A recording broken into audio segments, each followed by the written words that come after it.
Now more than ever, Lowe's knows you don't just want a low price, you want the lowest price. And with our lowest price guarantee, you can count on us for competitive prices on all your home improvement projects. If you find a qualifying lower price somewhere else on the same item, we'll match it. Lowe's, we help, you save. Price match applies the same item. Current price at qualifying retailers. Exclusions and terms apply. Learn how we'll match price at lowes.com/lowest price guarantee. The days are getting shorter, and you can feel it in the air. Yes, it's that time of year. Pumpkin is finally back at Dunkin'. It's the cozy you've been craving all summer long, now in your cup at Dunkin'. Pick up all of your pumpkin favorites, like the signature pumpkin spice iced latte, or a pumpkin iced coffee, and bakery items like pumpkin donuts and muffins. Sip into something comfortable to celebrate the start of cozy season. Use the Dunkin' app for contactless ordering. America runs on Dunkin'. With the new iPhone SE for less than $100 at Metro, you rule. It's the most affordable iPhone on the #1 brand in prepaid. So whether you're studying online or FaceTiming. Hey, Mom. Hi, dear. The iPhone SE has all you need. Switch to Metro and get the iPhone SE for $99.99 after rebate redemption and 6 months of service with AutoPay. Metro by T-Mobile. Rule your day. Limit 1 per account/household. Requires port and ID validation. Not valid for numbers currently on the T-Mobile network or active on Metro in past 90 days. Restrictions apply. See store for details. There's 1,000 words that I could say to make you come home. Yeah. Seems so long ago you walked away and left me alone. Mm-hmm. And I remember what you said to me. You were acting so strange. Mm-hmm. And maybe I was too blind to see that you needed a change. Was it something I said to make you turn away? To make you walk out and leave me cold?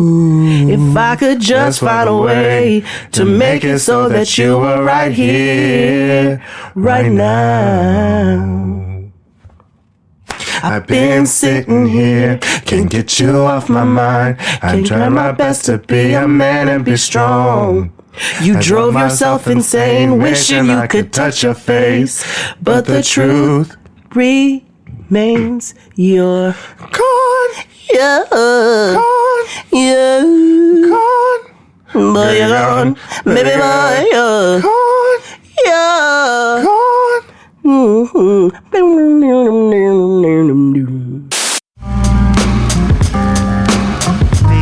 You do. Don't sell yourself to fall in love. Welcome to another episode of Jaden XD, reporting live from another bitch's business.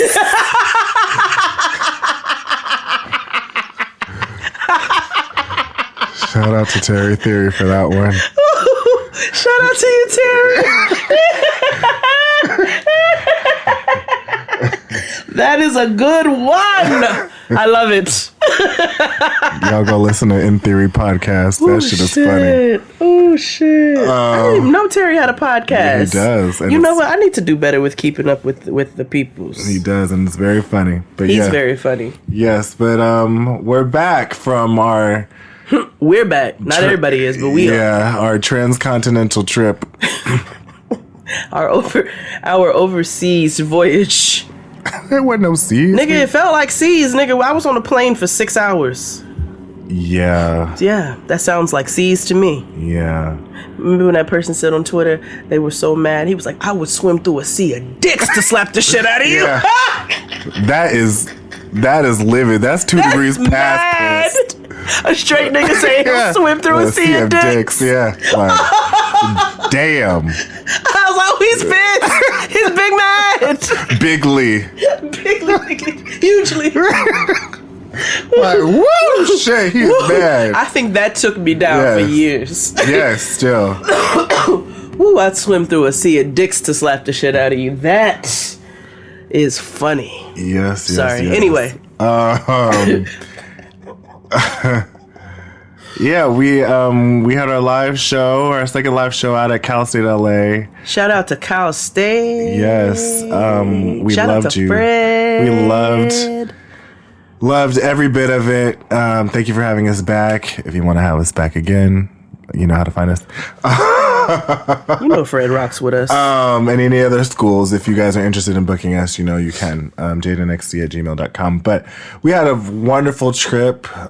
Jade's 420 dinner party with Santana was great. It was a black ass time. We, as you all heard, we held it in a barbershop. It was really for the culture. We kept it very black, tons of candles and banana leaf and delicious food. And me and Santana worked all 4 of our titties off. So y'all did. I was just there. You're having a good time. And I was not mad at it. I said, he's just living the life. I'm so happy for him. Yeah, I was. Shout out to listeners that kept talking to me while I was stoned. Yo, let me tell y'all, because I was running with a chicken with my head cut off. But I looked over in the corner. I had to, yeah. This nigga was on the floor, just sitting, and I looked at him, and I caught his eyes, and I was, and I was like, "You all right?" And he was like, "Thumbs up." That's all I can muster up from across the room, but I just had to make sure he was all right. Yeah, I was still here like Tisha. She's still here. Yeah, but we had a really good time. We did. I had a really good time in LA. I had an even better time this time than I did last time. Yeah. And I had a good time last time, but I really enjoyed myself this time. Yeah, we ate and ate. Woo! If I didn't do nothing, I did one more thing more than I ate. Yeah. And that was it. Yeah, I know. I'm so proud of you. You kept up. I kept up. You kept up. Right. Heart condition and all. You kept up. Yeah. But he was fine. I was watching him. You know what I'm saying? I kept up because, normally I tap out. However, I know you're not supposed to keep your phone in your titties, but I kept my phone in my titties just in case, my nigga, Yeah, but no. Only time I had to, 420 is when I had to tap out. I said, oh. Well, you saw why. Yeah. You were finished, friend. You were finished. I saw every spaceship on Bankhead. Every last one of them. It was a neighborhood of them. A whole caravan. A whole caravan of hellions. Yeah, but Pardon both of us this week. We are both sick. I don't want to say that we're sick. No, I was sick. Oh, okay. I was sick. It's allergies, and so it's like post-nasal drip go woo on a bitch. Ooh. And so it feels like no Carter's on my vocals. White boys. Oh, white boys. Oh my God, I'm going to be able to do this all episode. White boys. You never seen Hair, the musical? I've never seen Hair. I'm surprised you haven't because it's very Sorry, y'all. It's very it's up your alley because I quote it all the time. So there's this scene where the big white girls, right? That's Hairspray. Oh, okay. But there's a scene where they talk about history or whatever, and so Abe Lincoln comes on, and he's like, "Oh Lord, niggers!" Oh my God! Yeah, he was frightened. He was like, "Oh Lord, niggers!"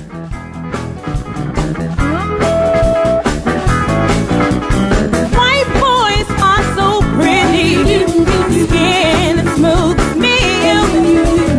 White boys are so pretty. Every fucking time. I can't. Oh my God. It's white people. It's a story about these teenagers and the draft is happening. Okay. And so somebody's like, "Oh, I'm super excited about going to the military," and the niggas are just like, "I'm forced to go." Right. No choices. Right. So it's about race and it's a hippie ass play. Musical, but it's good. At the end, everybody's naked. And then they all moved to LA and you know where that went. Yeah. But anyway, white boys. Oh my God. There's a song called it's Black Girls and the White Boys, and so all the black girls are talking about dating white men. You'll see why. Okay. All right. Okay. I'll give it a go. Yeah. But anyway, how else was your week since you've been back? It's just been nonstop. It's just been busy getting ready for Makosa. Yeah. I'll post all of the dates.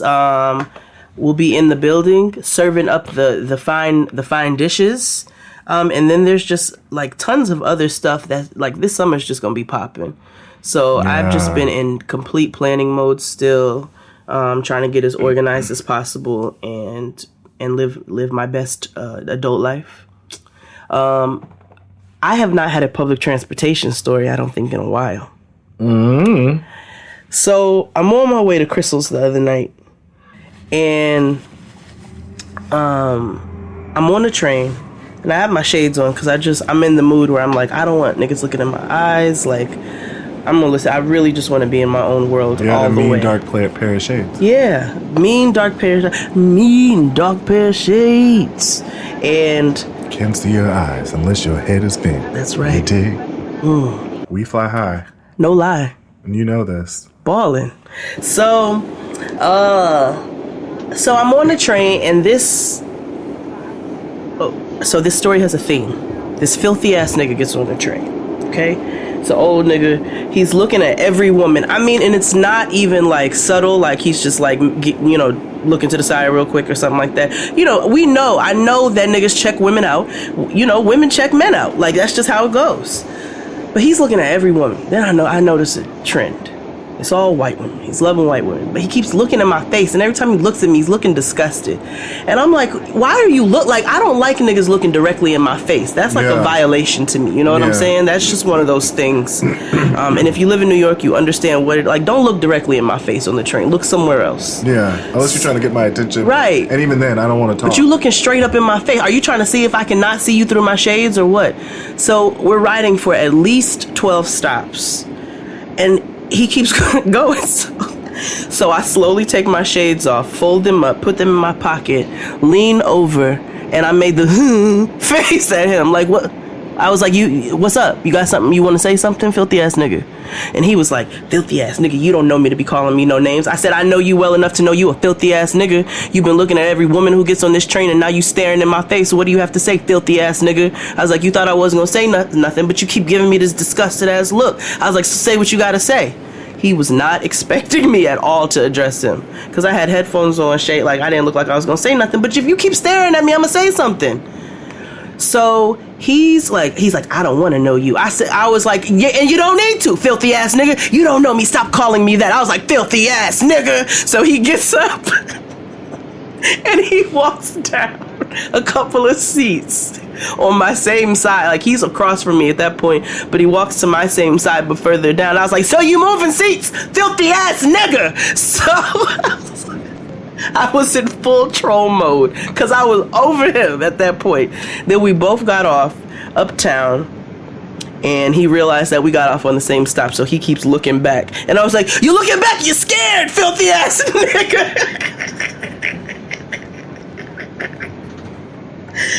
That is how I was able to get a disgusting nigga up out of here. Good. Yeah, it was fun. Fuck him. And that was my week. me and Crystal were supposed to go to a seafood spot. We said we were going to eat some crawfish. We were sitting up in her house watching My 600-Pound Life. So we were like, all right, we got to get out of here. We're still watching My 600-Pound Life. And the lady orders pizza because they don't have any money, like, for her to eat healthy, which is really sad. Like, I'm not making fun of that at all. Yeah. But we're watching it, and I'm like, so how about we not go eat seafood and we just order some pizza? She was like, nigga, I don't have to take my moo-moo off. We sat on her couch and ate pizza, mozzarella sticks and wings, and watched My 600-Pound Life. Yes. And then I went home. Yes. It was great. Oh my God. Yeah. Because, you know, we went moo-moo shopping in Atlanta and racked up on moo-moos. Me, Fran, and Chris. I think that really makes me sad that I could not go to Atlanta, because I would have bought 8 moo-moos. Did I show you the moo-moos that I bought? No. Hold, please. Oh my gosh. You really stopped the show so you could show me. No, I know, but you really got up to show me these fucking moo-moos. My moo, you got to see my moo-moos. I don't know where they are.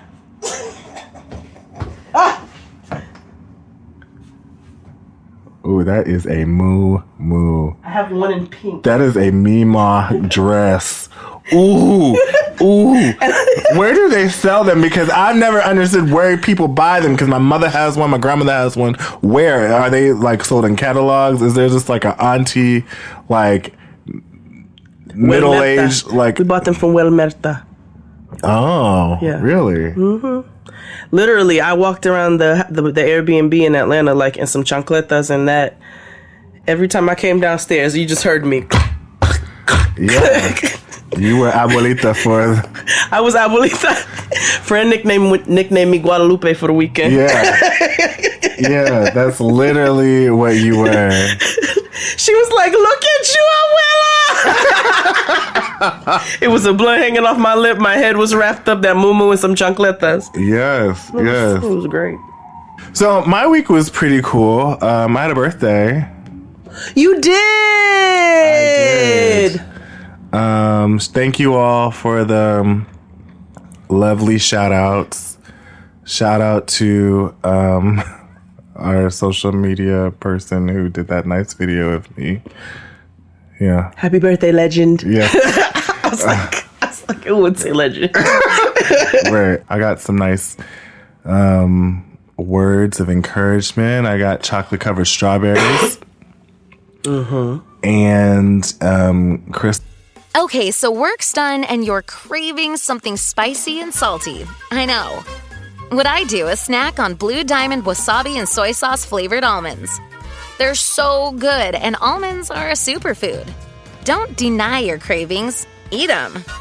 Blue Diamond almonds. Crave victoriously. Okay, so you're between meals and you're craving something sweet, right? What I do is snack on Blue Diamond honey roasted almonds. They're so good. And almonds are a superfood. So don't deny your cravings. Eat them. Blue Diamond almonds. Crave victoriously.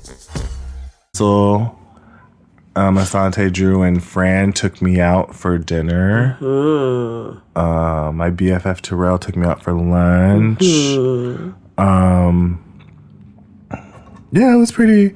And the next day, I went to Tatiana Janine's house.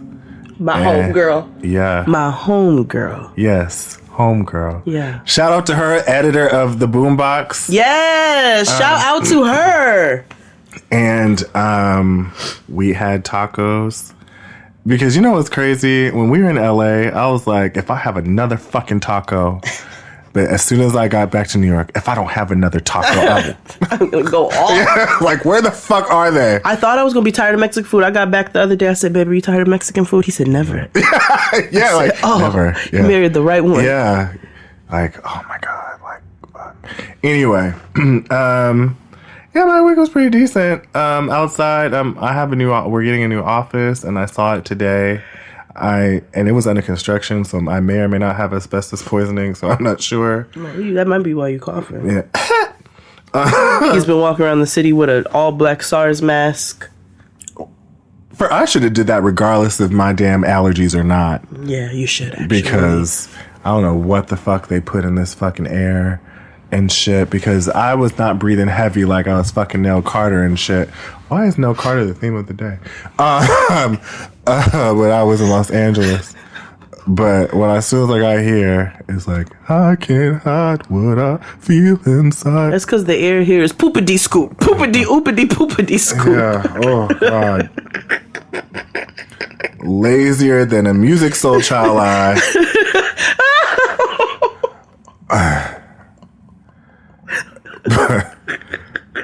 Woo. But I's here. Did anything crazy happen to me? Nothing.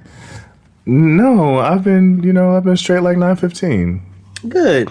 But yeah. Always thank you again for rocking with us. Jaden XD, the Blackest Show About Nothing. You know that's going to be our new tagline. Yeah. Yeah. The Blackest Show About Nothing. Mm-hmm. That's how we're going to brand ourselves. I'm here for it. Yeah. A black show about nothing. Yes. Yeah. Yes. Yeah. We don't have any announcements. We're kind of like, nah. We're chilling this week. Yeah. We'll be back after these messages. And we're back. So, do you want... Let's start with something. Now, all the topics we are talking about today are low-key heavy, but funny. Or no, not all of them are funny because some of them are gross. So, your girl, my girl Rach. Your girl. Has a documentary called The Rachel Divide, which I think is hilarious. It's actually the most fitting name. Yes. For that documentary. XD made me watch it. Yeah. And when I tell you, it is, if nothing else, it is entertaining and interesting. There will be spoilers, so don't be, Girl, it's I know. But you know how niggas do. Whatever. So I did feel bad-ish about her. What she fails to understand is her, like, she needs, like, some mental health services because she is doing all of this to disassociate from her past. Yes. So to make a long story short, like, TLDR, too long, don't read. Oh, okay, thank you. Because it is a lengthy documentary. Basically, her parents... She's from Montana. Her parents are religious extremists. She has a bio brother, but they adopted 4 black children, and they used to beat them. And they allowed the bio son, Josh, to sexually assault one of the black daughters. Wild. And essentially, Rachel was an adult, and she took the black... her sister that was being abused and kind of sought asylum that way. And she took her brother as well, and who she raises as her son. And so she has 2 kids now. Now, one who's rather dark skinned. That is technically her brother. Oh, he looks just like her husband.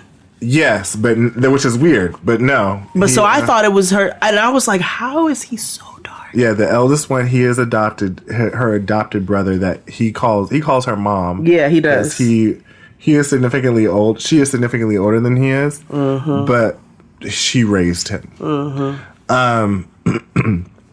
And she also has a son named Franklin, but that's her bio son. So when her sister sought asylum with Rachel, there was a case going on about, sexual allegations and rape and molestation charges, right? So Rachel was going to testify, and because she was, Rachel Dolezal, because that's how you pronounce her name, her family, her mother and father and her brother needed to discredit her testimony. So that's when they hired a private investigator and saw that she was leading a black life and exposed her. So that's how all this came about. So that they can discredit her testimony so that their son would not go to jail for raping this black girl. That's wild. Right. Now, she always said that she felt black, but LOL, whatever. So when I've always thought about Rachel Dolezal is the fact that, I guess she's occupied space, and I'm a man, so I can't talk about space and black womanhood. But what I can say is that I always laughed at her because I always thought this was really odd because she was so staunch in her, you are such a white woman that you don't think anything is wrong with this. So I never saw her episode of The Real, but until the documentary. Shout out to them. They got an Emmy probably for that episode. Yeah. Shout out to Tamara. Yeah. But I didn't know that was the first time that I'd seen her finally admit that she was white. That she was a white woman. And she identifies as being black.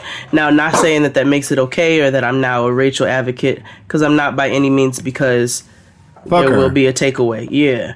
But I just wanted to say that. Anyway, go ahead. It was just interesting to know the backstory of why she is this way. Of course. Because it's bizarre. Yeah. I really felt bad for her children, both her adopted and bio, because you see her youngest go through puberty on the show, on the documentary. And so, like, you see him having these, like, kind of prepubescent, like, childlike thoughts. And then eventually towards the end, he's older. It's like 2 years later. And he's like, I wish things were different. And, like, he's growing to resent her because their whole lives have changed. They can't necessarily have a normal life. Even the way that they pick each other up at the airport and, like, it's super orchestrated because she will be, you know, attacked by TMZ or whatever. TMZ. It's really them. It's them. You know, and it sucks.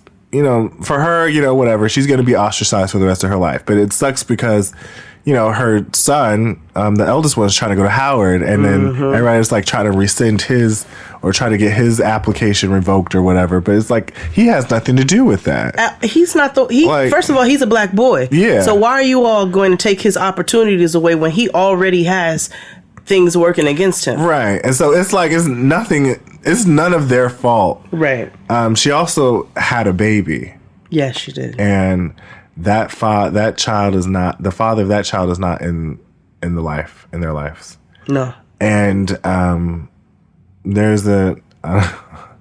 she also got divorced too. So, like, she got 2 baby daddies. So maybe she is trying to, you know, lead a black life. Oh, come on. You know it was coming. Carry on. Stupid. Listen. Stupid. Niggas got baby daddy, son. It is what it is. Badu got... Ooh, Badu. Mm-hmm. Rachel Dolezal is sad. I laughed when she cut off her sister locks and put in her crochet wig and changed her name to Nkechi Diallo.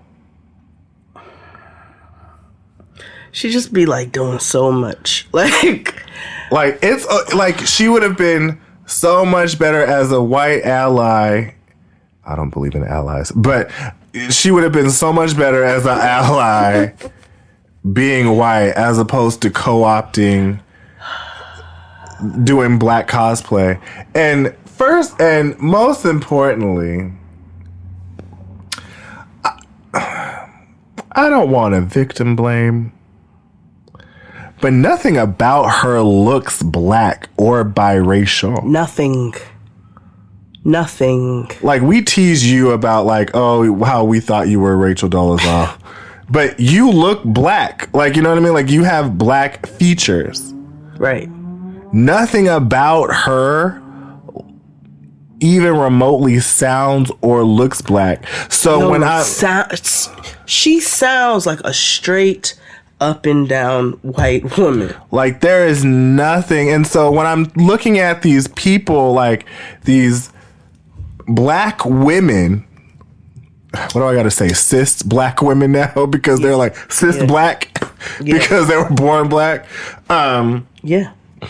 I'm looking at them. One had green eyeshadow, and it really, really, really messed with me. It's Spokane, Washington. Yeah, but you get what I mean? Like, and all these people, I'm like, but you, at one point, you believed her. And I'm always like, how? How? Or did you know, and, like, she was talk to you about, like, what's the story, sis? Right, because now I'm interested in how you believe this. And why you still cool with it?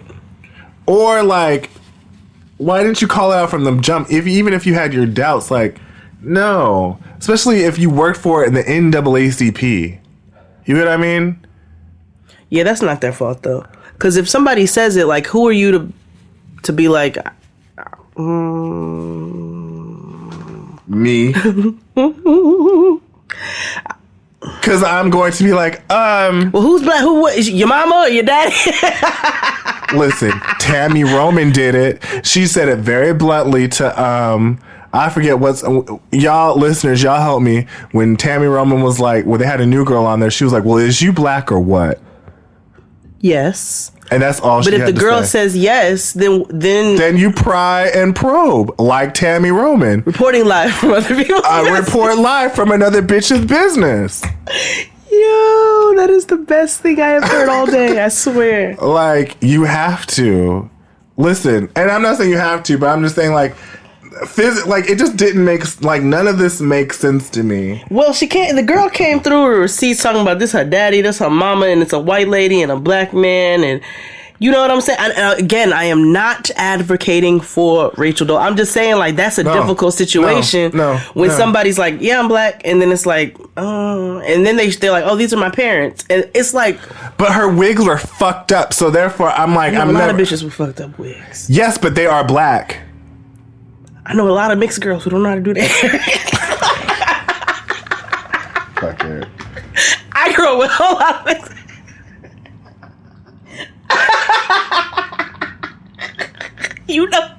You know that's true. Yeah. You know. Yeah. You know that. So, and nobody come for me because you had at least one friend who would be like, my mother just does not know how to do my hair. Like, yeah. Yeah. Woo. Ooh, sorry, that took me out. That took me out. But I don't know. It's just difficult to me. Like, no. I don't know. No. Of course, I'm gonna Google and I'm gonna be like, where is this bitch from? But I don't know. If her daddy black, why the fuck is her last name Dolezal with the Russian G? My best friend's last name is O'Connor, and she is. That's Jamaican. A colonizer ass name. It is. Yes, it is. It's Irish. Sherry, Terry, Larry, Carrie, Bob, Todd, and Bob. The Blackish show about nothing. Anyway, I would just have to call my last name. Okay, that makes sense. Like, that is a colonizer last name. Yeah, it is. You get what I mean? Like, that makes sense. So was mine. Yeah. French. Yes. But the thing is, why I cannot get on her, even in moments where my human empathy comes into play, and I'm like, well, that's just fucked up. Like, that's just a messed up situation. Yeah. So I get it. I get her taking her brother and her sister and taking them out of a situation, all of that. Like, that's all well, good, and great and wonderful. If you would have never in your Caucasian ass life tried to sue Howard University, a HBCU, for discrimination against you as a white woman, and then transformed into, you know what I'm saying, what Shatoya Lene Jenkins, all of a sudden you know how to crochet and throw in individual braids and straight backs and faux dreads and whatever else is happening. What's the new cornrows called with the little cornrows in the middle? Feed-in braids. Like, that's what they're called? I think that's what they're called, feed-in braids. Because I see them. I'm like, what is that? Yeah, I don't know. But like, even if you would have never done that, you know what I'm saying? You would have been, or if you would have just come out as a white woman, even if you tried to work for the NAACP and just came to them straight up and been like, there's honkies that work for the damn NAACP. That's all I'm saying. There's plenty of like civil rights attorneys who are white. You know what I'm saying? There's all kinds which are necessary and could actually serve as a greater good for us.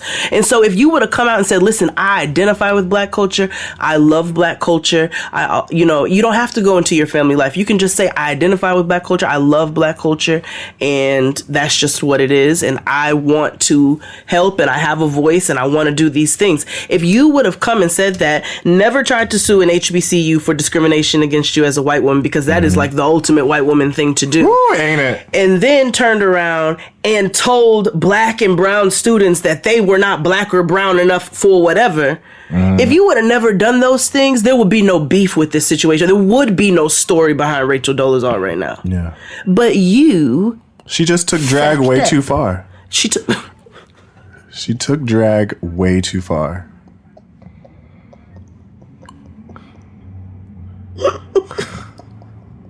Yes. That's what she did. Yeah, she took drag way too far. It is still taking it too far. Yeah. Bitch is stepping up talking about, well, she ain't never stopped doing my hair, and it's lit. Like, no, she said she can do more than I can do. Yeah, she said after all this, I still never lost a hair client. I was like, that's did. real. I'm not gonna lie. At least you got some little monies coming in, the little $40 cornrows and stuff. And Kichi Diallo.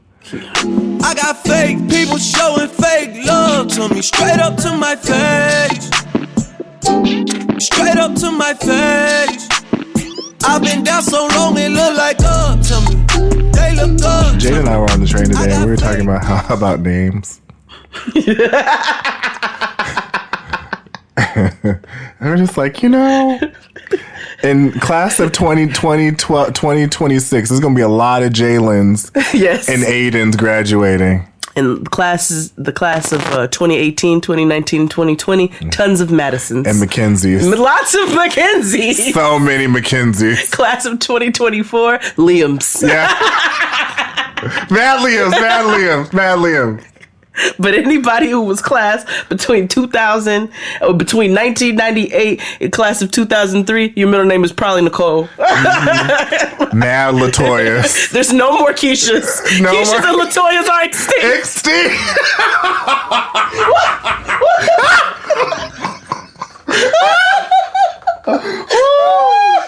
That took Jade literally almost down. It took me down.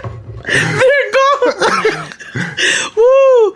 The evolution of the Keisha and the Latoya the era has come to it. They are no more. But there's gonna be some Noahs. Mad Noahs.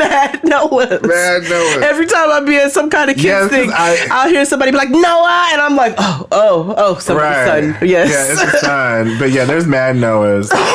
When we were at the park, there was another little boy, when we were filming Noah's thing, there was a little boy named Noah. She was like, what's her name? She was like, Noah. I was like, that's right.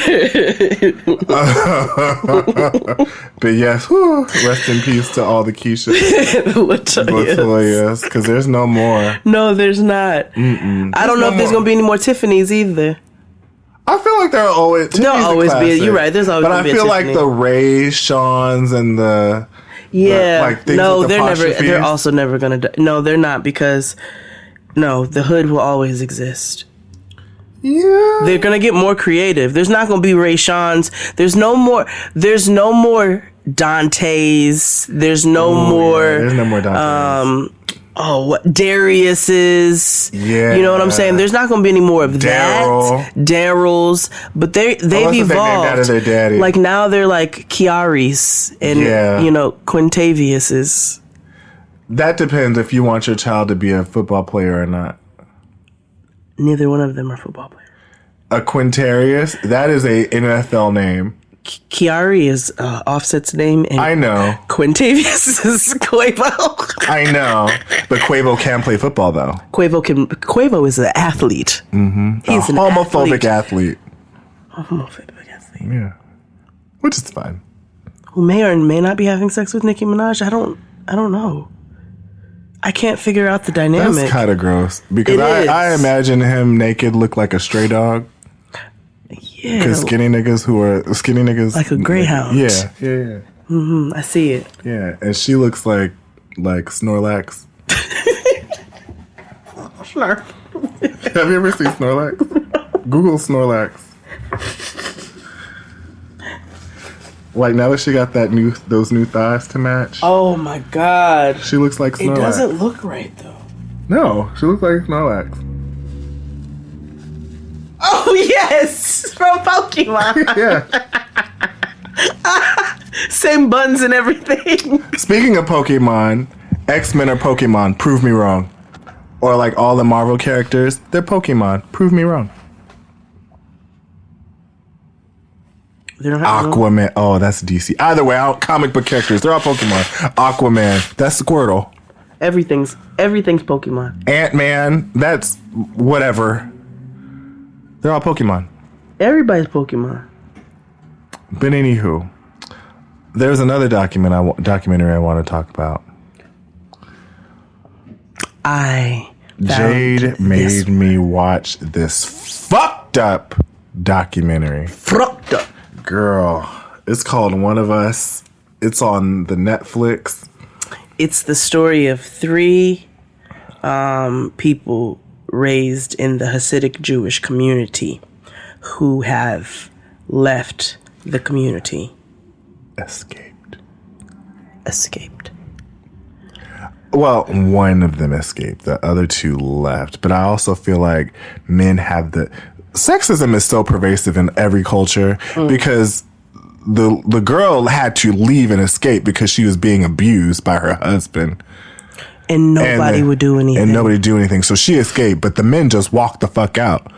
Yeah. You see what I mean? That's usually how it men goes. are garbage. Anyway. If you're a New York City resident, I implore you to watch this documentary.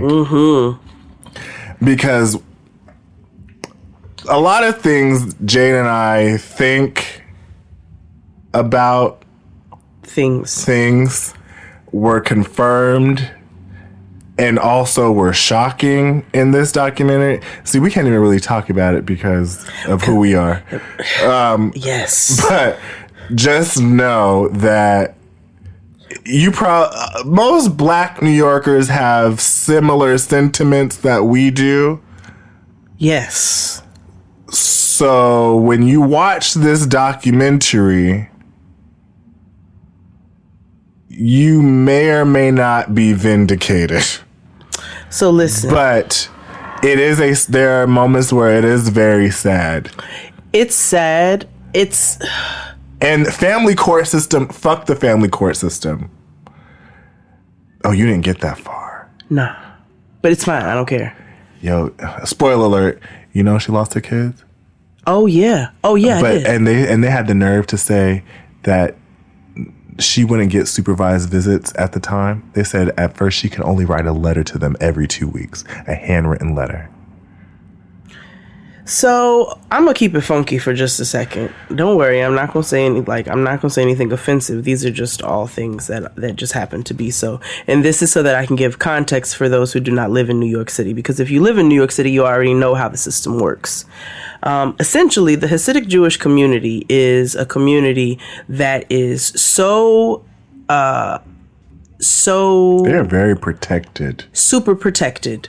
Okay? I mean, and when I tell you they are protected because they are able to take advantage of the system in ways that Black people are not. A good majority of them take advantage of housing situations. Correct. And this is not a lie. This is actually statistical fact. Yeah. They take advantage of the housing situation, of government benefits. A lot of their housing is Section 8 housing. And what happens is that they are taking money that they put, because they all have their whole own community, own police, own supermarkets, own stores. Like, they don't shop anywhere that is not within their community. Mm-hmm. And so they take this money and they open for Talbots and Ann Taylor, which I don't understand. And United Colors of Benetton. Right. But anyway, that's things I'm never gonna. Oh, and Uniqlo. Yeah, and Uniqlo. I don't know if they mentioned that in the Torah. Yeah, but that's it. But outside of that, they literally only frequent their own businesses. Like I said, they have their own neighborhoods, their own police, their own everything. And so they essentially take advantage by the system because they get married under their religious law, but they do not get married under New York state law. Mm-hmm. So they are not considered a married couple. So then they have tons of kids, right? One of the woman that we spoke about who escaped, mm-hmm. She had 7 children before she was 30 years old. Correct. Before she was 30. Had only met her husband 30 minutes prior to them getting married. Yeah. And they literally sat on a bed. Like, there was 2 beds in the room. He sat on one bed and she sat on the other, and they were just like, hey. Yeah. So this is how they operate. And so what happens is when you have these quote unquote single mothers who have all these kids, of course they're going to get thousands of dollars of food stamps, thousands of dollars of housing, so they don't have to pay for these things. The men then take the money that they put into these businesses, these jewelry shops, these hat businesses, even their wardrobe. If you see the big furry hats that they wear, those cost over $1,000. Because they're all made of rabbit. And so even the fake ones are expensive. And so they take this money, they invest it into their homeboys' businesses, they shut their businesses down and file for bankruptcy. And that's how they keep the money going. Yeah. And so it's like a whole ring. There was a whole big bust where it happened, but that hasn't stopped it from happening on a grander scale because, again, they are super protected.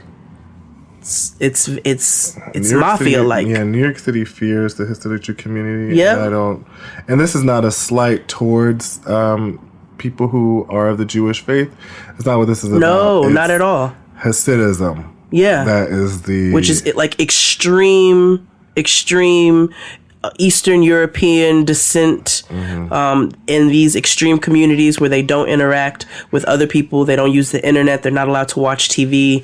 One of the boys is like, I didn't even know about the internet. Like, that shit was wild to me. I didn't even know it existed. And he was living in Brooklyn, New York. Yeah. And didn't know the internet existed. I had to do business with the Hasidic Jewish business some time ago. And when I would have to exchange paperwork, they don't touch anything that comes from a woman, let alone a black woman. A lot of them, if they're like really, really nasty about it, they will spit after they walk past you.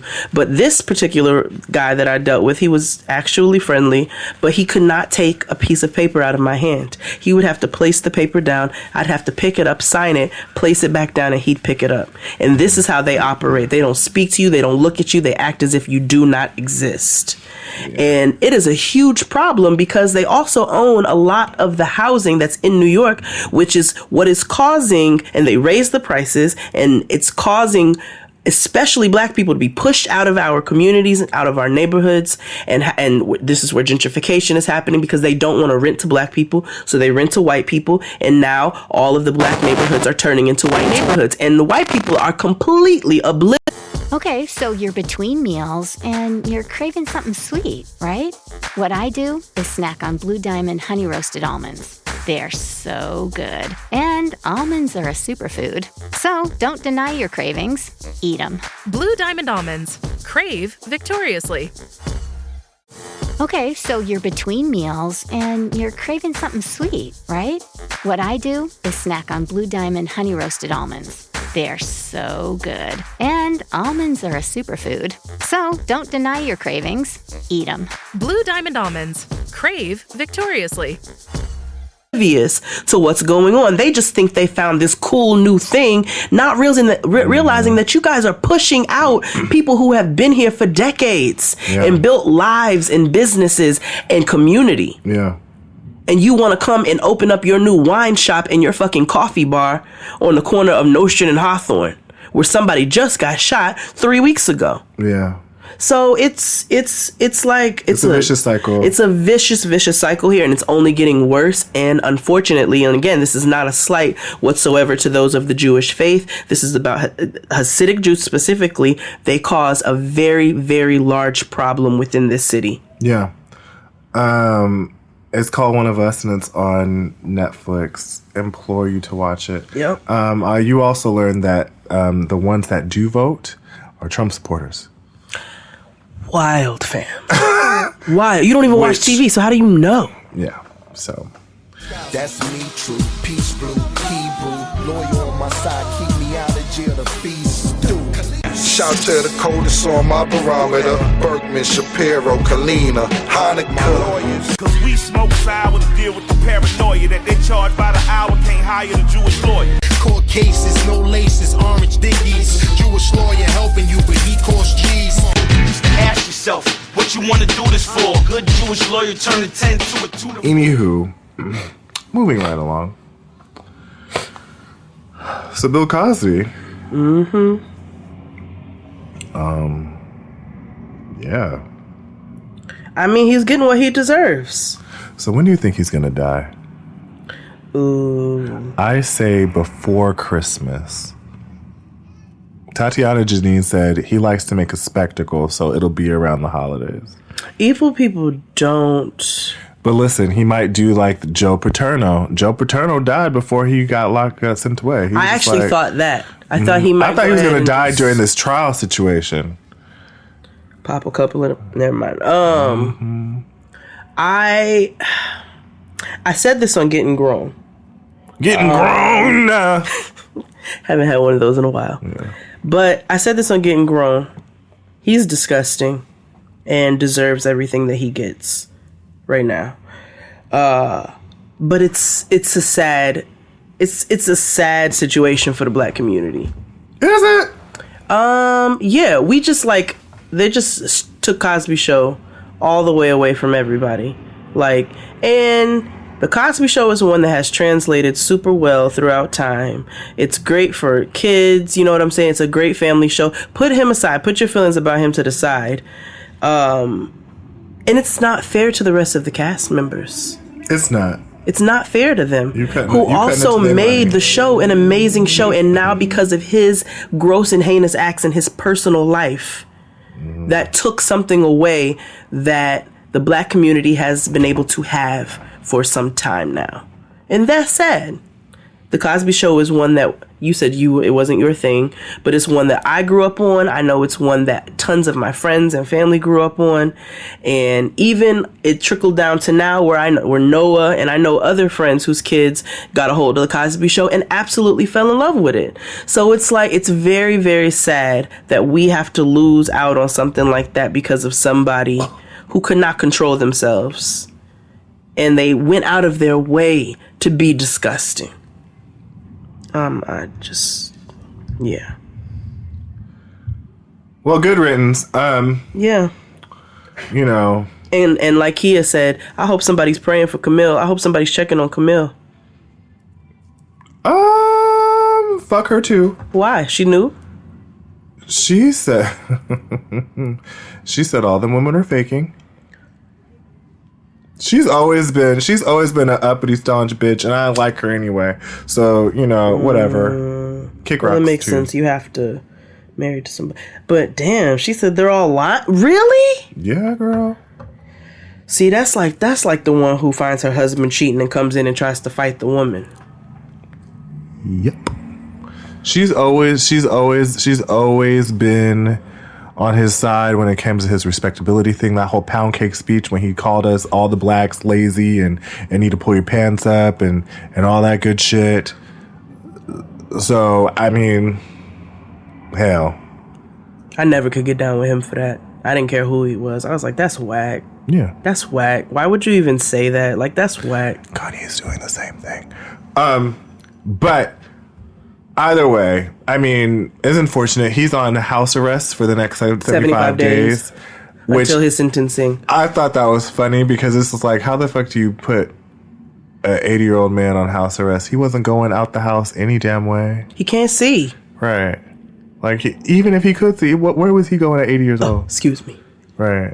Like, 80. If I'm 80, I'm not. I wouldn't make fun of him if he wasn't evil. Like, if I'm 80 years old, I'm going to the John and back to my chair. Yeah. You gonna bring me my meals? Yes. I'm watching TV all day. Yes. I'm gonna go take a piss. Every Judge show there is. I'm going to be my grandmother. Yeah. My grandmother is 87 now.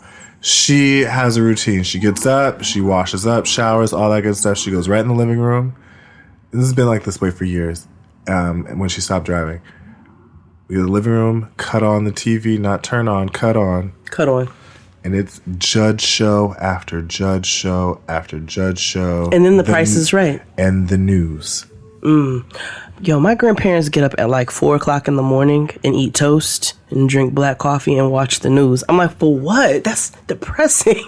The news is the worst reality show ever. But you gonna do it at 4 o'clock in the morning? Right. With a piece of toast? You couldn't wait until later at least. You might as well eat a Popeyes biscuit with no water. Yeah. Why toast? Why? I don't know, because they're old. You know, old people get into a routine, they start eating bland things.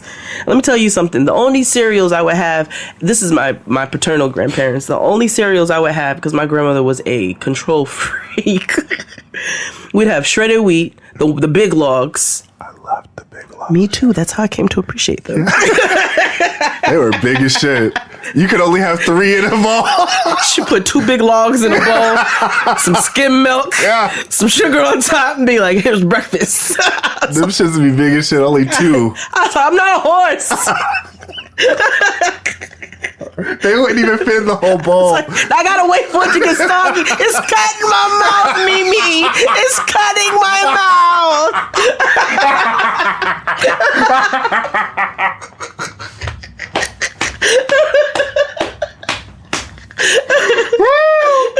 Word. Child abuse. Jesus. Woo. Yes. But oh my god. So we'd have that. We'd have cornflakes with bananas when she was feeling happy, and we'd have a raisin bread. She was feeling real good. Oh, y'all didn't do crackling oat bran. We didn't do. Oh, but no, we didn't. We didn't do crackling oat bran. No. Yeah. But my mom did start buying kashi. Yeah. Oh. Yeah, that was rough. Yeah. That was rough. That was rough. My grandmother bought kashi. I was like, damn, this is like eating a bowl full of weed sticks. Yes. Yes, this is weeds. This is from outside. It's like, Ma, you just gave me a bowl of Reggie. Yeah.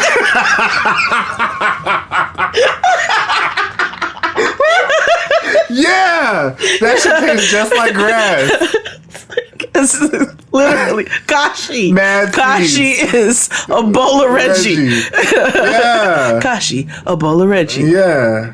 Oh, but God. it's true. Yeah. It's true.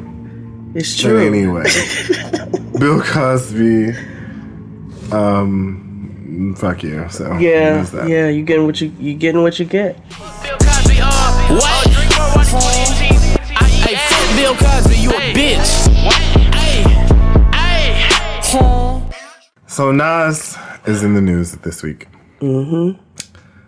Khalees did an interview with Jason. That nigga from Love and Hip Hop. Yeah, the gay one. Mm-hmm. He's on Jason Untucked or Unlocked or whatever. Right. Grow up. Sorry.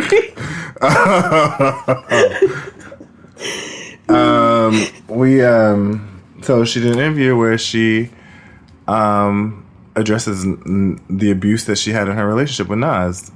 Physical abuse, emotional abuse, mental, all that stuff.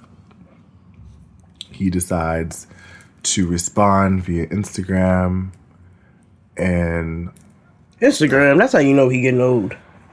He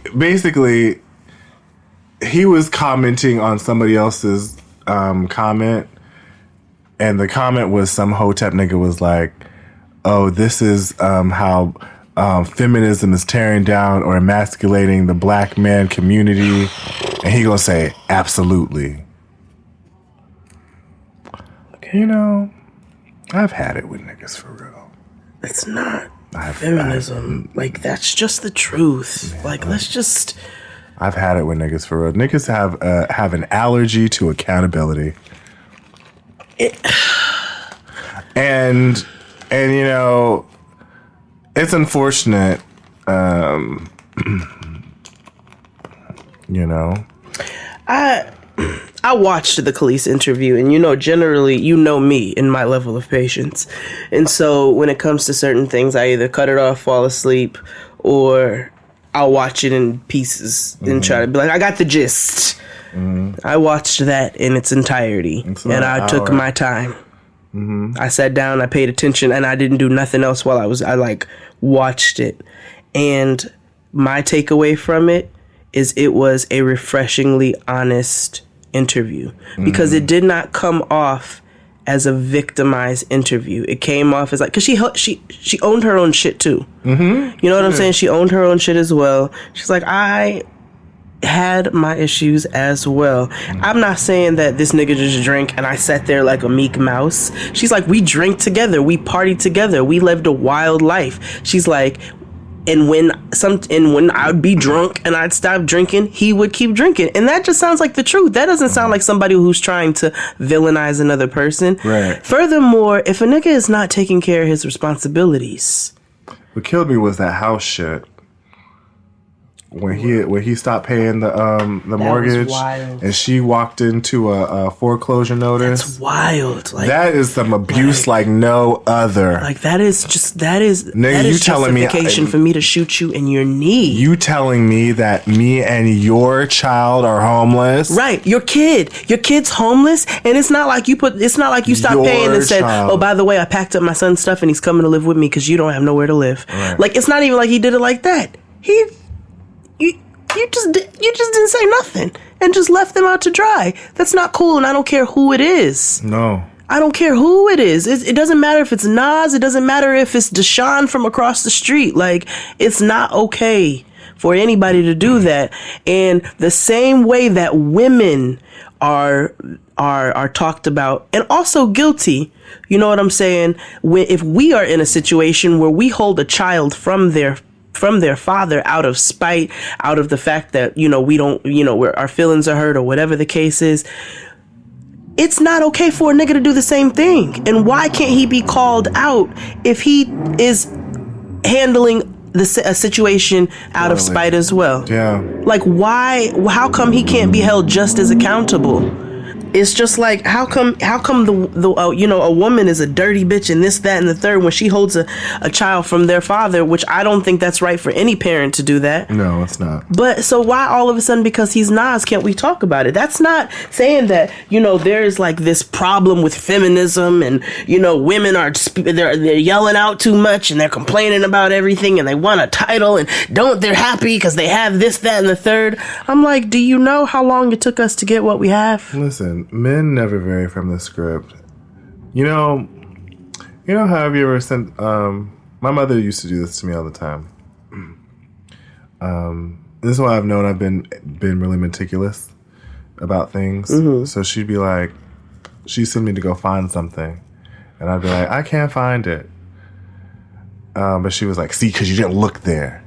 And she was like, little boys are lazy and they never want to. And I'd be like, well, it's because I couldn't find it because this. And she was like, boys always find everything to blame anything else on but themselves and the truth. So, and she was right. Men have a tendency to put blame on everything else but themselves. It's always them against us against the world. And sometimes, nigga, it's just you. Sometimes it's just the nigga. Yeah, it's just the nigga. Like, because I'm not one to generalize and make broad statements that all men do this. I don't do that because I understand that there are individual cases. But we're going to call them out. Yeah. And you cannot, why are you taking that burden on if you know that you take care of your child? Yeah. Or you know that you're doing what you're supposed to be doing? Why all of a sudden is it an attack on all men? It's not an attack on all men. It's an attack on raggedy niggas. Are you fashioning yourself after a raggedy nigga?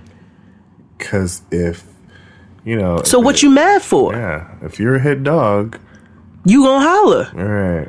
So, no, this is not an attack on Nas.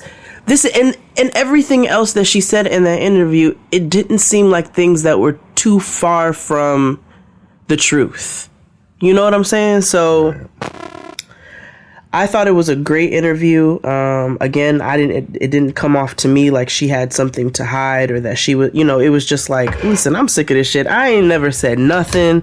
Things have been said about me. People call me crazy. I'm gonna show y'all how crazy I am. Right. And Khalees has literally been quietly handling her business. Right. I hope she finds peace, and I hope their kid find peace. Because Nas's first baby mom, she wrote a book and she describes his very similar behavior. She does, and that's another thing to take into an account. Are both of them lying? Right. Are both of them crazy feminist bitches? Right. Because listen, people like I said all the time, people take their escapism way too seriously, and so they forget that these niggas are human. Right. Don't get it twisted that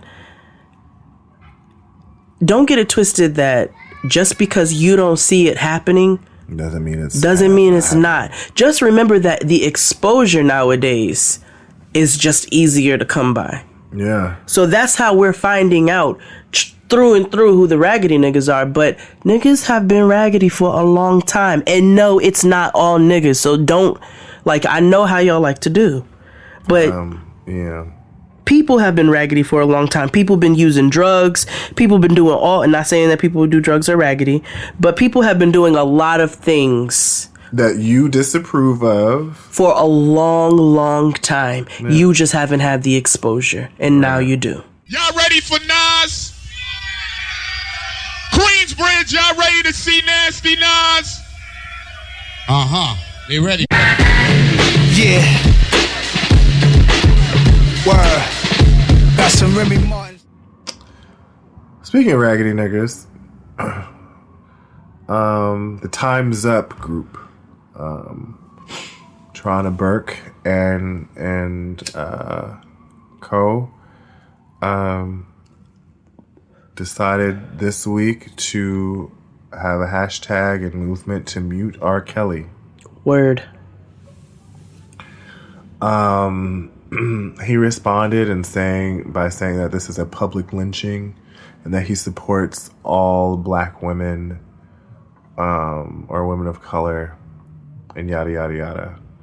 His statement was very like narcissistic, but the push was to not mute him, but is to get his songs and stuff off of all streaming services. Yep. Which needed to happen. It needed to happen a long time ago. I remember a story. So there's this group called, and it's very funny. The group is called Power Bottom. And as you can assume, they're white. It's a band, and they have a song called Dairy Queen, which I love.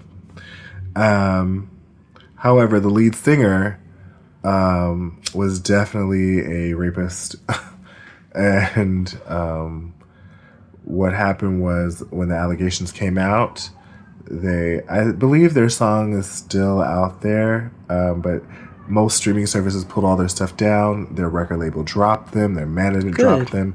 Everything. Now, I don't ever want to do this, but if it was so easy for this white man to get damn near excommunicated, why is it in music? Why is it so difficult for R. Kelly? Niggas gotta stop riding for R. Kelly. And the thing is, it's like, with R. Kelly, there was a whole ass trial. With this white man, there wasn't a trial at all. It was just, oh, we know this information, and then bam, we're done. All his world come crashing down. Like, I don't know what it is about, again, people taking their escapism really seriously. Like, there's video. Like, there's, I don't know what it is. And Aaron McGruder talked about it, Like, yes, he did. As soon as Happy People came on, niggas was like, oh, you're forgiven. Did a whole episode on it. So, like I've always said, Feeling on Your Booty is one of my favorite songs of all time. But I'm willing to give it up. I can't earnestly sit here and call myself a good person and say, and I value myself on saying that, and I can confidently say that I'm a good person. I cannot earnestly say and honestly say that I'm a good person if I believe in the notion that I can separate art and the artist, because art through its deepest core is communication, right? So if the artist is communicating to me through their art, that means it's an extension of that person. And if that's a trash ass person, then they're communicating to me trash, right? So I can't sit here and be like, I can't support that. Like, you know what I mean? Yep. Especially when I know that something that staunch. And then that has also made me re-examine a lot of people I listen to. Like even when that Daniel Caesar thing and that Sabrina Claudio stuff came out, when she was trolling black women and up until like 2 months ago and shit, I never went up for the bitch. And the Holy Spirit was just like, stay. And I didn't get into her until recently, and then all of a sudden I found out she was a staunch racist. Either way, I can't separate the art from the artist. And, yeah. I've been done. I can't listen to his music. I haven't even been able to funeralize it. Because anytime it shows up on my shit, I have to turn it. I'm disgusted immediately. LA loves R. Kelly. Have you noticed that? When we were in LA, the DJ played it, and then when I went out to the club after, or to the bar, or wherever I was, they played R. Kelly extensively. I wish I would have known. I didn't know he played an R. Kelly song. I would have told him to turn it off. He played it after the show was over. Oh, yes. I did. I yelled. I was like, no, R. Kelly. Yeah. No. We both did, because it was just like, no. No, we don't do R. Kelly. Like, I can't. I told you about that time me and Santana went out for Mary's birthday, and as soon as the DJ started playing R. Kelly. Mary lives here? Uh-huh. Mary lives here. She lives in Brooklyn. Shout out to her. Shout out to Mary. Yeah. She's coming out with some music. We'll be sure to shout it out. She dresses really fly. Oh my God. Mary's one of the flyest people I know. A baddie. Love her. But they played R. Kelly and we were like, nah, boo! Boo! Until that nigga turned it off. Don't play R. Kelly. Yeah. Don't play R. Kelly. And niggas can't stop playing R. Kelly.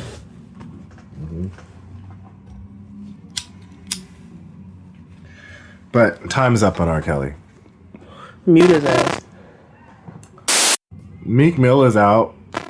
Yes, he is. Ramika's free. That's all I got. Beyonce did it. Yep. Let's take a break and we'll be back.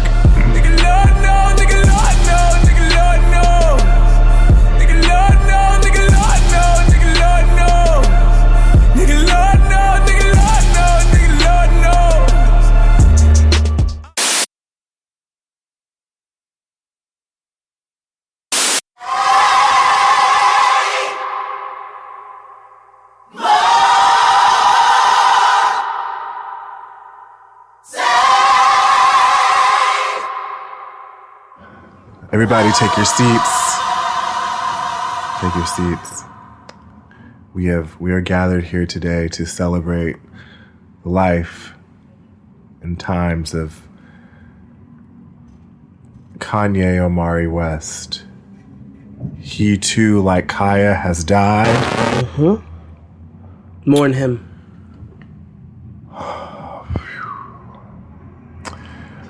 You know, our Kanye's gone. Y'all's niggas dead. Yeah. Take it away, Sister Jade. I'm verklempt with emotion.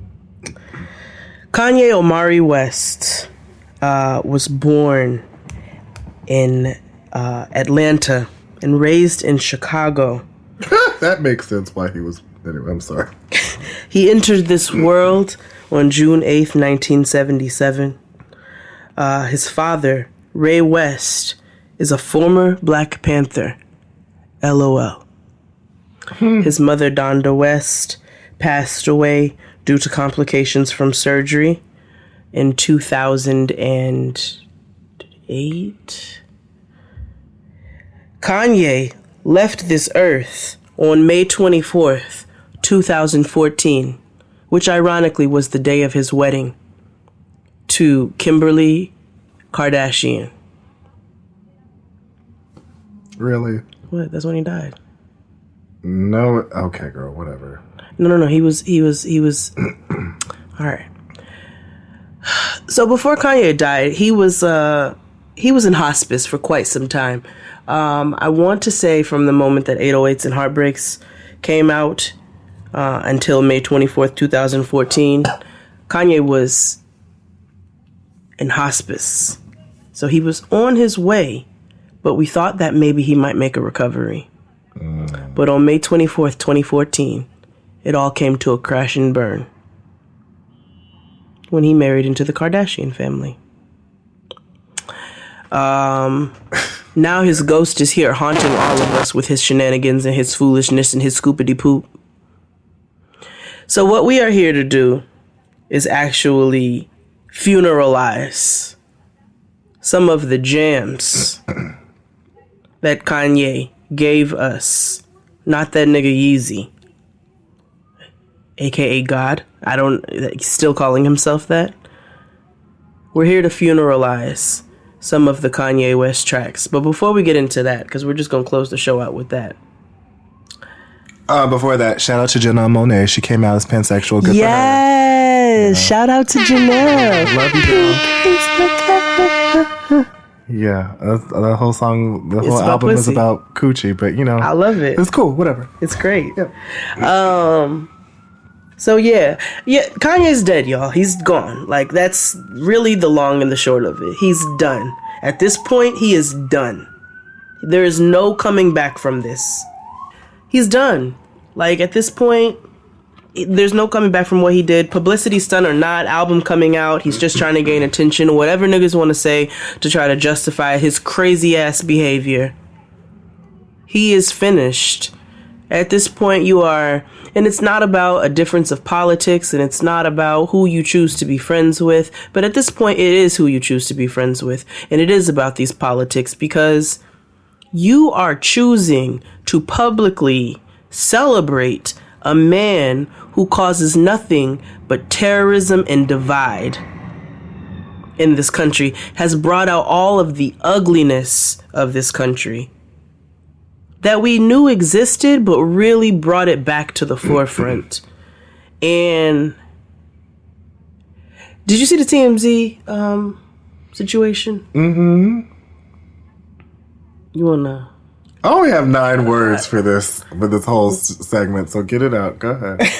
So, for those who did not see the TMZ segment, Kanye sat down with 2 of the reporters, one black, one white, and he proceeded to say out of his I don't know what you want to call it because he's dead, so it's no longer a mouth. But he decided to say out of his skull that racism, he's like 400 years, that's a choice. Oh, slavery, yeah.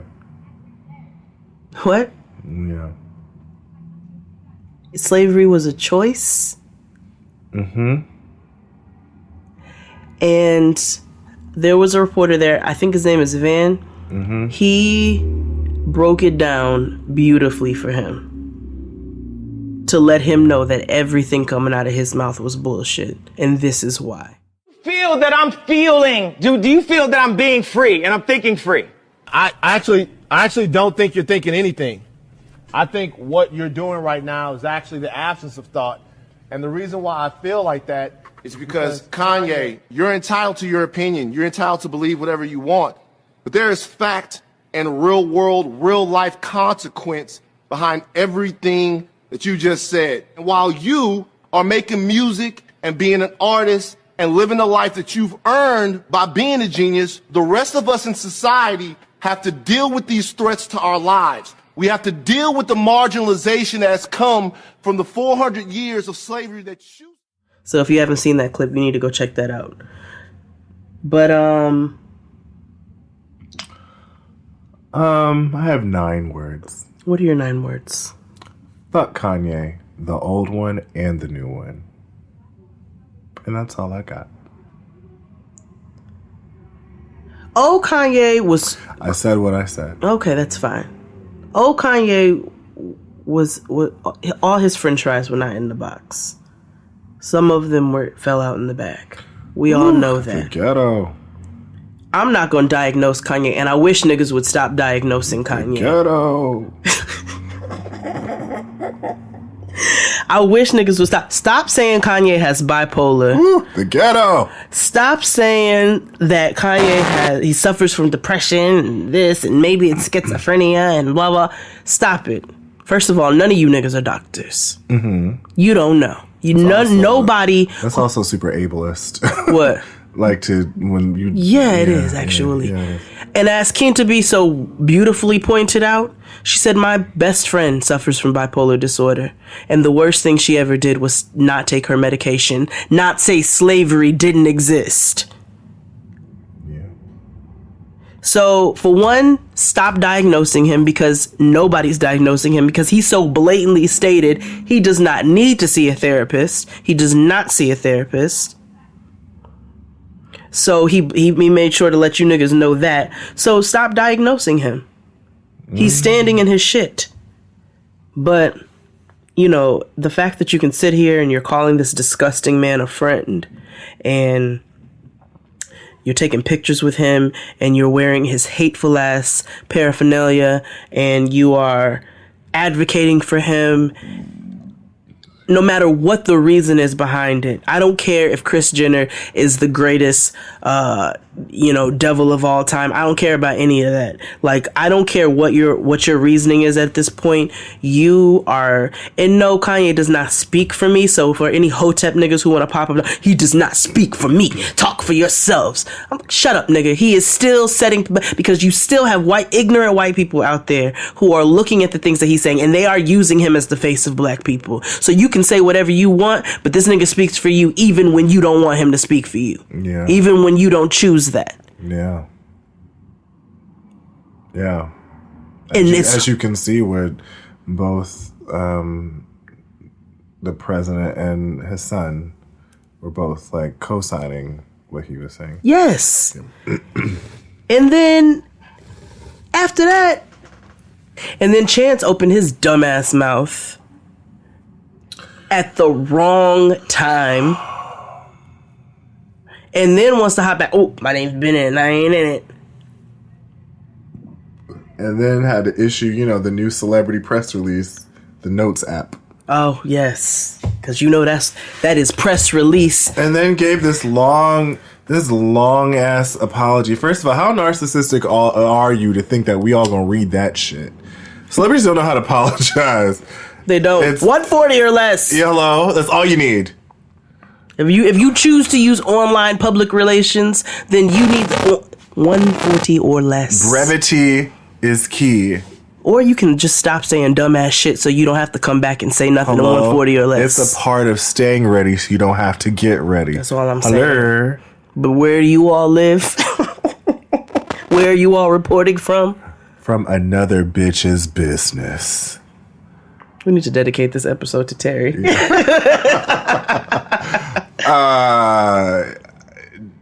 Yeah, first of all, I've never saw it for that lit liquor. You lit liquor. You lit liquor. Go to hell, Cootie Queen. What is it? You pickle kumquat or something like that. Can't remember. But Chance, shut up. Yeah. Just shut up. Yeah. Nobody needed your 2 cents at this time. Why can't you be like John Legend? Or like Marley Matlin, silent.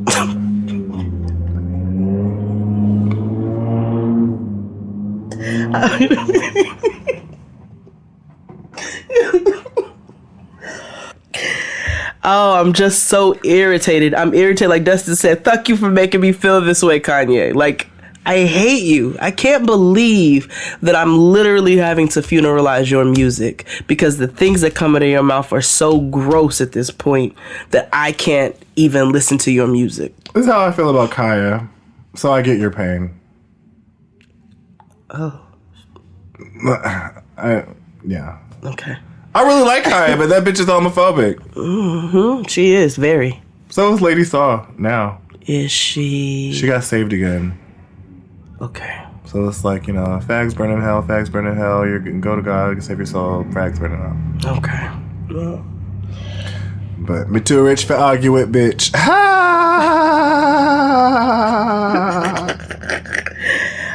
So we end this with. Let me say. Yeah, go ahead. As an artist, I enjoyed his production.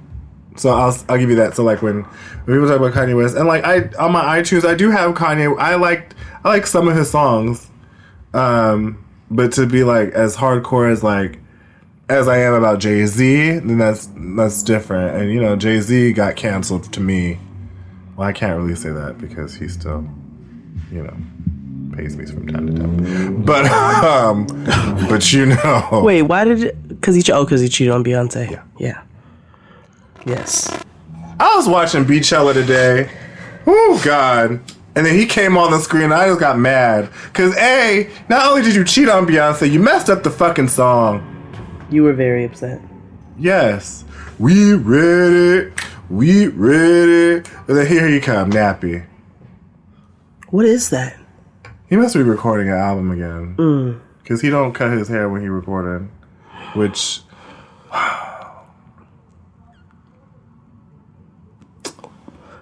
Anyway. I do want to hear what he... I want to hear what he has to say. Who? Jay-Z? About... You know what? No, because Jay-Z already said it in the David Letterman interview. He was like, Kanye's always going to be my brother. And when he's ready to... If he ever needs help, a.k.a. if he ever needs to get out, I am here. But this was also before all of this, and I don't think Jay-Z could stand behind this. I don't think he could. No, I don't think his wife would let him. His wife, she did not want to go to the wedding. So my girl had fuzzy cornrows and said... It was in bed. Congratulations. Instagramming the skylight. Right after she did it, foam fell right on the face. Congratulations, Kanye and Kim. Duck lips. My theory is that Kanye is actually in love with Beyonce. Ooh, let's start a rumor. It's not even a rumor. Conspiracy. I really do. And a lot of people think that like he's actually in love with Beyonce. You know what? That makes sense because Kanye, you know how I am. This makes sense. Kanye thinks he's a god.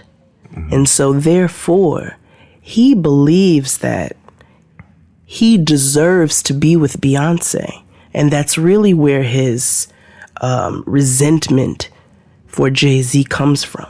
No, exactly. Yeah. No, he always resents Jay-Z because of the fact that he has everything that he wants.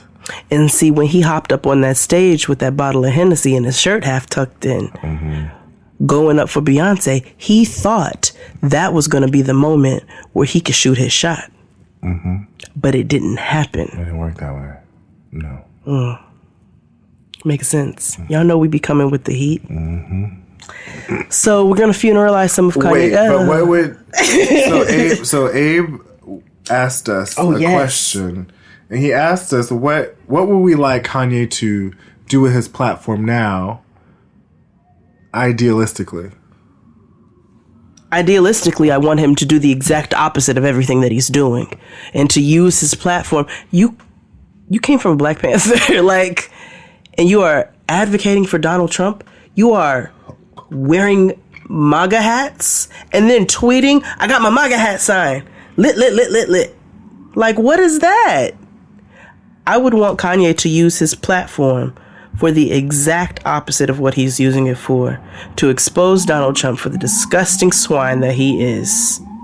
And to stand up for black people's rights and use his money to advocate for black people, put that into organizations, whatever. I want him to talk about mass incarceration, anything that I would want anybody on this at this caliber and with this large and loyal of a following. Use that for some good, but you are using it to tear black people down. And you're so staunch in your arrogance and you having to be this free thinker, no group thinking, whatever else. Like, you're that's what your girl was talking about we not free thinkers no more. Yo, this is not about free thinking at this point. This is about the fact, again, that you're using a very... She also defends R. Kelly. You just leave me alone. But you're using this platform to hurt your people. Yeah, I always thought idealistically that Kanye West, regardless of how I don't necessarily agree with his antics or even some of his music, I always thought what would be cool would for him and John Legend to partner up and do some type of national campaign for music in public schools. That would be so dope. Only because of the fact that oftentimes our black kids are misdiagnosed with special needs disorders or anything like that, and that's just because teachers aren't professionally developed enough sometimes, and so they just kind of cast our black children to having some type of developmental disorder or learning disability. ADHD. When in reality they need other things keep their attention. That, or they learn differently than other people. Or they learn differently. And so I feel like having arts initiatives, something that Kanye West would be really, really good at, as well as John Legend and a whole host of other real musicians, Alicia Keys too. They would do well at forming this organization to. Oh, that's well thought out, friend. Yeah, I've always thought this because I've been like, that was really cool, and I thought it would have maybe come to fruition in the Obama administration, because I feel like that's the only way it could have happened. It's not gonna happen now. They keep hiring, unless if they do like nonprofit stuff, which it still could be a possibility. Sure, you know what I mean, but maybe Tidal should work that out somehow. That's what I thought. I think that would be a great thing for his platform. I don't think I think as far as political work, I think that's what, as political, I would like a celebrity to be. I don't necessarily care for celebrities to be fair. On that kind of political stage. I think that kind of activism is just as amazingly political as they need to be. No, I can agree with that. It's not that I'm looking for... No, I get it. You just want him to not do this. I want him to not do this, and I think that's what it is. Because he's doing all of this, I'm like, well, why don't you do the opposite? But what you're saying actually makes complete sense, and he could really use his platform to assist kids who were like himself, who did not have those opportunities that he always was screaming about at the beginning of his career, and use that for the greater good. And look at John Legend.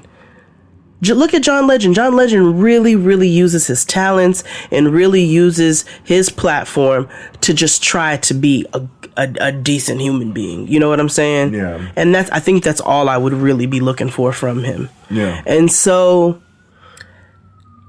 again, it's fuck you for making me feel like this, because I was a Kanye fan. Like, I thoroughly enjoyed Kanye's music. And that...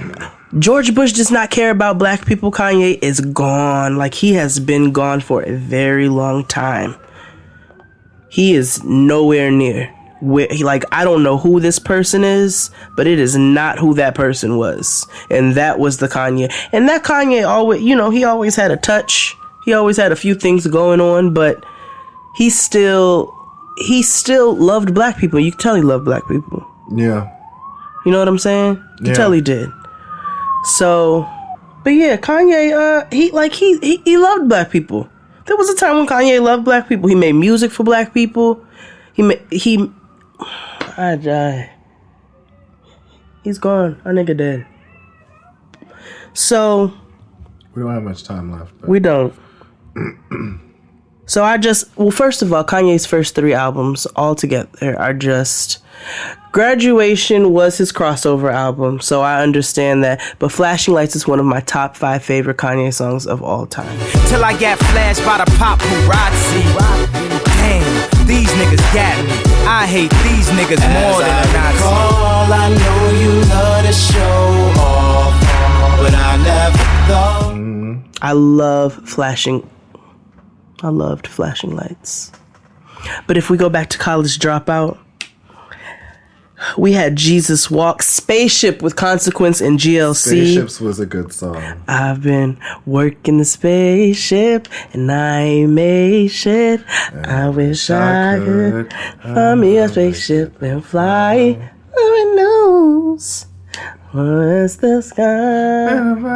My manager insults me again, I will be assaulting him. After I fuck the manager up, then I'm gonna shorten the register up. Let's go back to the Gap. Look at my check, wasn't no scratch. So if I stole, wasn't my fault. Yeah, I stole, never got caught. That was crazy how he... If my manager assaults me again, I will be assaulting him. After I fuck the manager up, then I'm gonna fuck the register up. After that, back to the cash. Look at it. Oh! Heaven knows. Jesus Walks. Even the new workout plan. Get your sit-ups right. Which was really a prophecy for his future wife. Did you ever see that meme where they were like, a baller NBA player at least to do with a car? Yeah. A rapper NBA player at least to do with a car. Yeah. And Last Call is still one of my favorite Kanye tracks because he just goes off on it. Off the red-nosed reindeer of the rock, I take my chain, my 15 seconds of fame, and come back next year with the whole fucking game. Ain't nobody expect Kanye to end up on top. They expected that college dropout to drop and it flop. Then maybe he stopped, saving all the good beats for mayonnaise color bins. I drive Miracle Whips, and I am. Oh! So there was College Dropout and then Late Registration, which I think might be my favorite Kanye album of all time, even though Brandy's on it. I actually like that song. I do too. I do too. But Gold Digger, like what? This shows you that he's dead. He's not the same person anymore. Yeah. And when he get on, he leave your ass for a white girl. Get down. He was talking about himself. Crack Music, Roses, where he talked about giving people their flowers while they're still here. Obviously, Bring Me Down. Addiction, why everything's supposed to be bad make me feel so good. Everything not to is exactly what I would. We Major, Diamonds and Diamonds Remix. Throw your diamonds in the sky if you feel the vibe. The rock is still alive every time I rhyme. Forever, ever, forever, ever. Diamonds are forever. They're all I need to please me.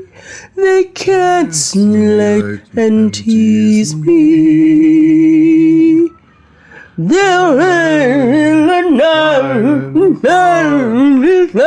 Doesn't excite me. Is Shirley Bassey still with us? I don't know. Diamonds are she forever. Throw your diamonds in the sky. If you, oh my God, Celebration, Hey Mama, Gone, and Late. Oh, Late was such a good track. Kanye used to rap. Cameron was on. He was on Late Registration. Late Registration is probably my favorite Kanye album of all time. I told you all about Flashing Lights. Top 5 of all time. He even had T-Pain on the track. It don't get no blacker than that. Good life, better than the life I lived when I thought that I was gonna go crazy. And now my grandmama ain't the only girl calling me baby. T-Pain is on his new song. Scoopity Poop? The one where they're debating about political. It's horrible. Don't listen to it. I'm not. I can't. I won't. Okay. I won't. Homecoming, even though for real ex-Kanye fans, if you all remember the original Homecoming with John Legend on it, it wasn't this white man. There was an original Homecoming because Kanye had these mixtapes that came out long before Late Registration, College Dropout. And on the original Homecoming, do you know Homecoming? It wasn't Chris Martin on it? No, it was not. Oh, wait, that was Chris Martin on there. No, it was not Chris Martin. It was John Legend. And he goes, up and passed around. It's been a lot of bullshit going down. A lot of people didn't make it through this year. Baby, we still here. And oh, never leave me alone. Oh, I'll be coming home. I'll be coming, and then he rapped all the verses that he rapped on this one, but he released that long before. I just want to tell my story. I just want to see if you can figure out what I'm talking about, okay? My homie called me like, what up, man? Not from Florida, but what up, fam? It's been a whole lot of hating. Big Brother, his song about Jay-Z. Mm-hmm. Such a good song. And then after graduation, can we get much higher? So high. Bow, bow, bow. Can we get much higher? So high. Bow, bow, bow. Bow, bow, bow. Bow, bow. My Beautiful Dark Twisted Fantasy went off. I don't care. Ding, ding, ding, ding, do, do, do, And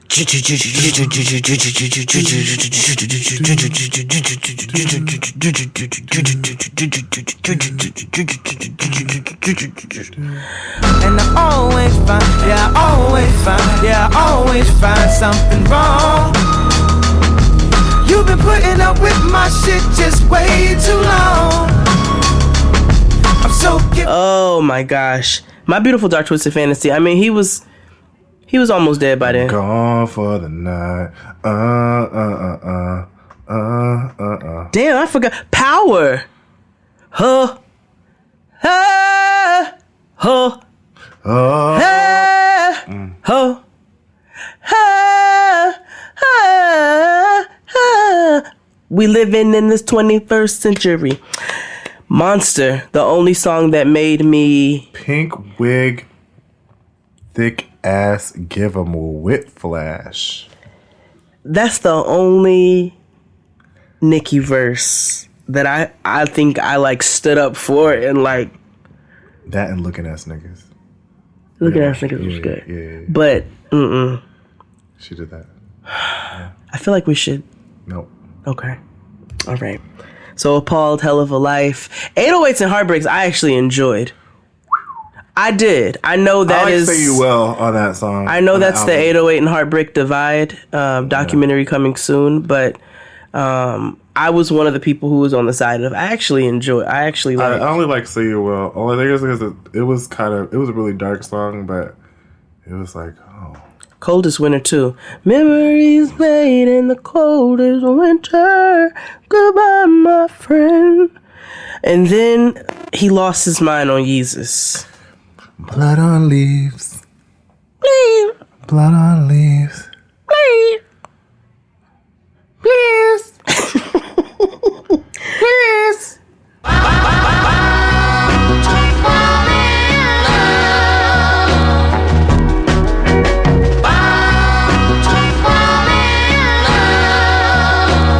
Honey.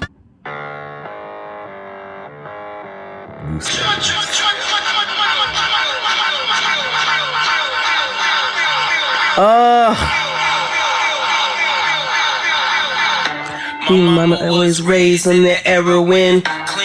Was only served to the fairer skin. doing close, you would've thought I had help, but they wasn't satisfied Until I picked the cotton myself. You see it's broke, nigga, race him, that's that, don't touch it. New Slaves. How do you go from New Slaves to this? Now, I actually liked Yeezus. I did too. It grew on me. It grew on me. It's only because that song sounds like a Christian Rich song. But yeah. And then Life of Pablo also grew on me. I know that was another one. If Young Metro don't trust you, I must shoot you. Beautiful morning. And then he talks about white bitches bleaching their assholes. And if Young Metro don't trust you, I'm gonna shoot you. Beautiful morning, yeah, the sun in my morning, babe. Nothing in the water. Beautiful morning. Jesus did have some really problematic lines in it. But that's also where we were introduced to Designer. Yes, we were. I got broads in Atlanta. Credit cards and the scammers. That's all I know. Remember that year I said I was gonna learn Panda? Yes, did you ever learn it? No. I didn't think so. But I know we don't have the time to go through the tracks the way that I would love to go through the tracks because I'm going to have to just funeralize his music myself. Yeah. I'm going to have to, and I really, really hate him very, very much for the fact that I have to do that. Yeah. It happens. Heal the world.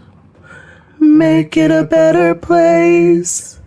For you and for me and the entire human race. There are people dying every hand to live in.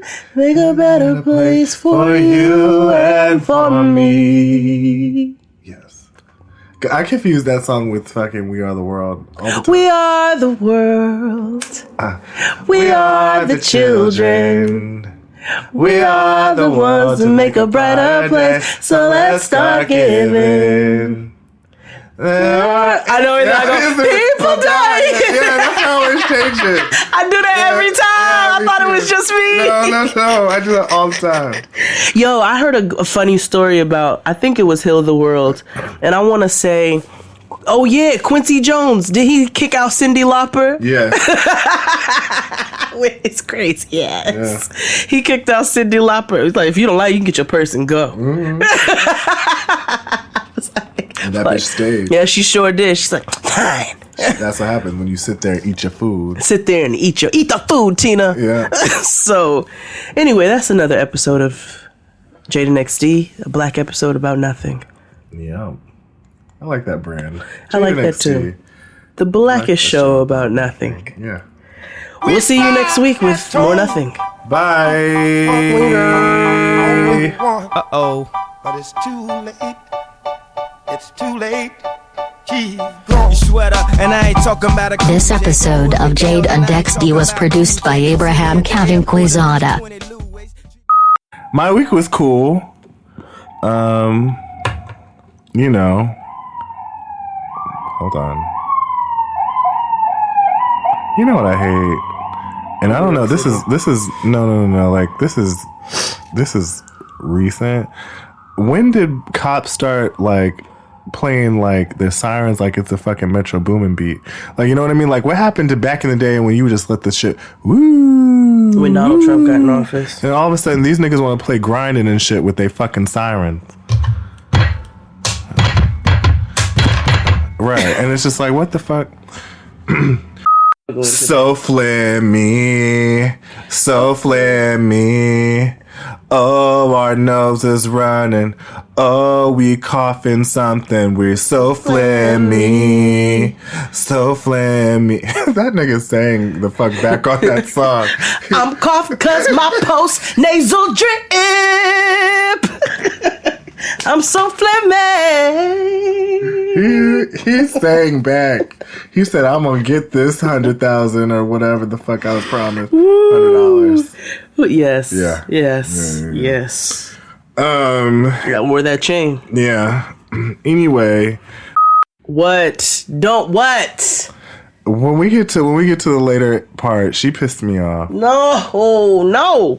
Because you know she is a apologist of your dearly departed. So let's go. Let's keep going. Anywho, listen. Everybody can get it. We'll get Anybody there. can get it. Nobody is above We will a read. get there. When we get there. Anywho. Hi. What's wrong?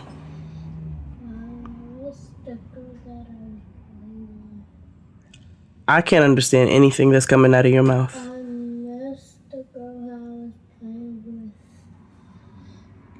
You missed the girl you were playing with?